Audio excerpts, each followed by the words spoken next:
In terms of this figure of Wotan, you have this Germanic god, and you have the ideal from Carl Jung, a psychologist. He suggested that Hitler during World War II was actually the kind of reincarnation of this god, or rather, this archetype had a hold of this person. Okay, so I teach Jung all day. I know that he has that theory. And then I see that the youth in my generation are very interested in the exploration of fascism. And I can see that that exploration is a reaction to this progressive leftist idealization. I don't think they're authentically fascist. I think they're actually monarchists, but they lost the language to talk about hierarchy. And so they focus on only the opposite of their enemy, which becomes fascism.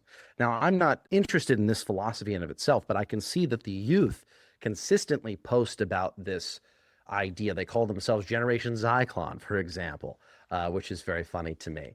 And when they're using all of this iconography, it looks to me like they're summoning something. If my understanding is that technology is kind of human sacrifice ritual that's possessing us to go and take civilization downward, then maybe the youth pushback is summoning the opposite force of that.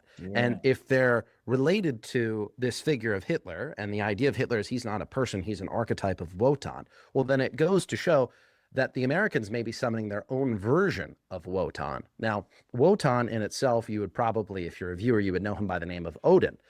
When he's in Asgard, his name is Odin, and he's the All-Father, the king of all the gods. And eventually, just much like you could say with the Christian God and Jesus, he comes down from heaven and he acts as a man. And what form does he take when he is acting as a man? Well, he takes the huntsman, the wandering huntsman, who is giving travelers advice.